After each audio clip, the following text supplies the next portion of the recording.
I swear by the moon and the stars in the sky.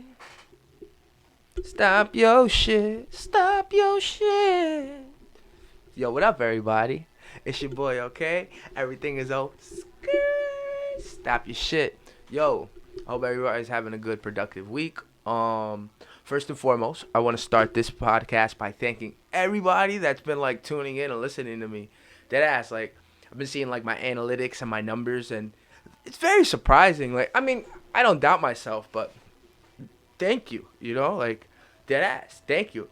Thank you for like the emails and the messages I get, and just thank you. You know, it's really appreciated. Deadass, you take time to listen to my rambling and my bullshit. Stop your shit though. I'm in the building. Everything is ha. Yo, so I've been watching this cuz I love like documentaries, like, and I love, I love watching shit. I love to watch things on TV genuinely and listen to things.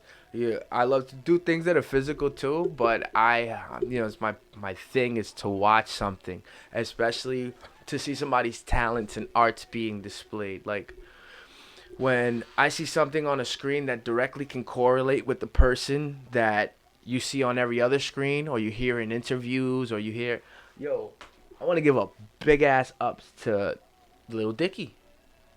This is the Lil Dicky pod. Dead ass. Like, I just finished watching it. I'm not done with it, but I'm in the midst of it. Watching I Am Dave. What a great show, bro. I know y'all saw that. It's okay though. We'll keep it flowing. Nah, but what a great show. I swear. He hits the nail on the head if maybe what it would be like to be a white rapper in this climate right now. You know, to in any climate, I would believe.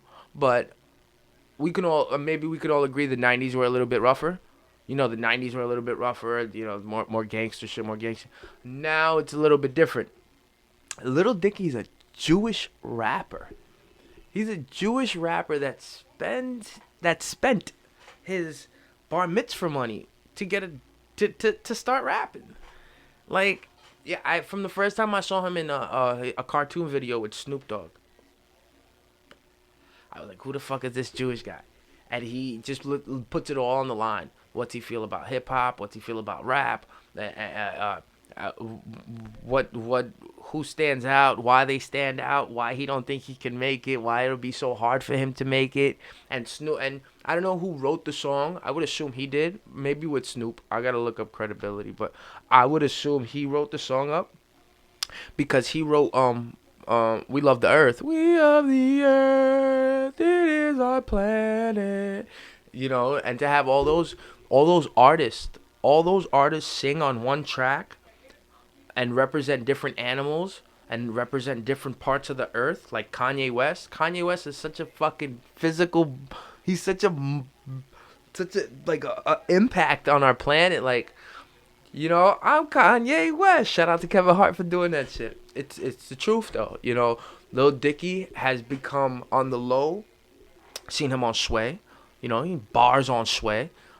Bars on Sway, and you wouldn't expect it from this little fucking Jew. It just looks weird. It looks weird, but it works. Reason it works? He believes in himself. So this show Dave, right? Get into it, yo. This show Dave really hits a lot of fucking points, man. It hits points on what it is to be a white rapper. It hits points on a big point. It hits his identity crisis. Yo, this man goes through a big identity crisis. I'm an artist. You know, I'm an artist, but when I'm in front of this camera, this is me. When I'm rapping, that's me. But I can't say that was the same for me 10 years ago. And what if it won't be the same for me 10 years later? You know, there's an argument to be had that the artists that stay the same, stay stagnant, don't grow, and don't get further in their craft because they stay the same. This is how I am, or whatever it is. You're a pop guy, you're a rap guy, you're a rock guy. You want to stay stagnant in those terminology, those stereotypes, then there's no room for growth there. where you see people thrive is when they do something different and step out the box, and they take that chance. Now, Lil Dicky thrived.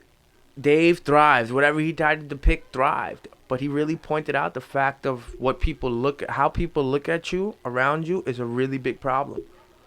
You know, in the show, spoiler alert, I don't care. In the show, he says something in his rap verses about eating ass. His girlfriend, while they're making love, was like, "Yo, eat my ass," and he just screwed. Yo, I would never eat your ass. That's disgusting. How would you ask me to do that? In the show, whatever happens. You know, go look at it. But identity crisis. You know, the things that we spit in our bars, or the person that we represent in our music, or the artist we are on stage. Prince, see all the things that Prince did. Prince on stage, Prince as a performer. Anybody that ever witnessed him will always say Prince was one of the greatest performers ever. Hear him do interviews. He don't do them much. Why? He had an insecurity with his voice. He didn't like the way his voice sounded when he spoke to people. You know, some people have things there and don't have things there. Identity crisis. Because now when you're in front of your family, in front of your friends, and they hear you rap, and you're a famous rapper or a famous artist or a famous actor, they almost think that you're doing it all the time. Oh, yo, spit a 16. I don't want to spit a 16 right now. Want to just do it because I could do it? Why? Yo, act right now. Yo, act like Pacino. Why? Because you asking me to? I don't understand. And maybe I'm at fault, because when you love doing something, you do it, right?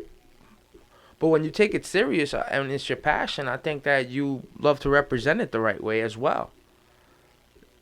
You know, he in that show really showed how hard it is to separate yourself from being a rapper to being the person everybody expects you to be. He even had situations where his friends were making fun of him, and it took another friend to tell him, yo, they're making fun of you. They're not laughing with you. They're laughing at you, bro. But they've been my friends for years. They're laughing at you. They're not laughing with you. Identity crisis. That show really pointed out, even messing with other artists. You know, when you mess with people in your field, everybody has this ego problem. Everybody has a problem where the ego got to be so big. When you kill your ego, there's nothing left. Now, try to do that, though. Try to tell somebody that has made millions of dollars in a success story off their ego. Yo, kill your ego. They're going to look at you like you're a joke. The only way they can kill their ego is what Dicky did in his show. And what Dicky did in his show was rap. He fucking rapped. He rapped. You know, I think he's only spit like 4 verses in this whole thing. And I'm on like episode 8. The whole thing is just about the political side of it. The whole show is the political side of it. In a joking, funny manner. It's very funny. I find it very comical. It's very comedic. It's very dope. Go watch Dave. If I put on Dave, any part of it right now, you'll stay stuck on it and be like, what's this? It's a great fucking show. It even shows mental health. His hype man, the guy that really got him into like the door, has a mental health problem. And is honest with it. And as friends, they don't push him away. As friends, they embrace him and say, yo, we got the first fucking whatever, bipolar, whatever rapper with us. That's something to speak about. You know, like, he really hits a lot of, like I said, good job, Dave. Good job, Lil Dicky. He believed in himself, spent his bar mitzvah money. He's a white Jewish rapper with a beautiful success story and blazing a goddamn trail. You know what that means, though? That's a note for inspiration. That's a note for inspiration that everybody should take. No matter what skin color you are, no matter what texture you are, no matter what religion you are, no matter what your belief system is. If you believe in yourself to do something, you can goddamn do it. Because look at this Jew. And I mean that with all respect. But look at this Jew. I don't know if he's embracing the Jewish community, but I know in the what do they call us? Alternative? What do they call it? Urban. There you go. In the urban community. In the rap community, in the black community, Dave got a major pass. Even when he got, I'ma save that money with Fetty Wap. You know, he walked around to mansions and asked people, yo, could I use this? Even if he didn't really do that and it was for the video, yo, you stayed on point with what you tried to represent. You tried to represent how you save money. How you save money is by asking for favors. by being progressive and doing what you do and believe in yourself. And if you ask people for things, hey, maybe you get some help.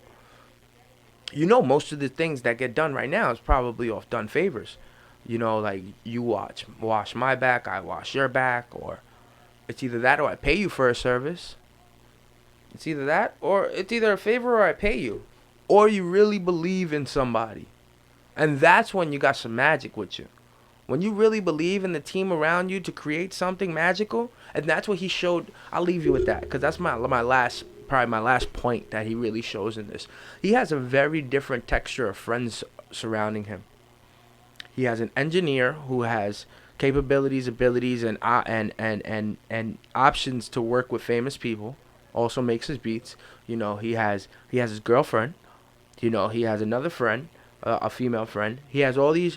And then he has the outsiders. But right next to him, and then he has his best friend who takes showers with him and puts eczema cream on his back. Yo, the show Dave is off the wall. You gotta watch it.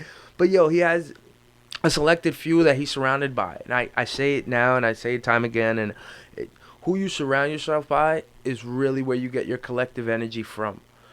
In Dragon Ball Z, in the movie, or one of the recent movies, there's a scene where like all the Saiyans, they all stand there to turn Goku into a Super Saiyan God. The way it has to happen is they all have to be good-hearted and have this certain energy with them.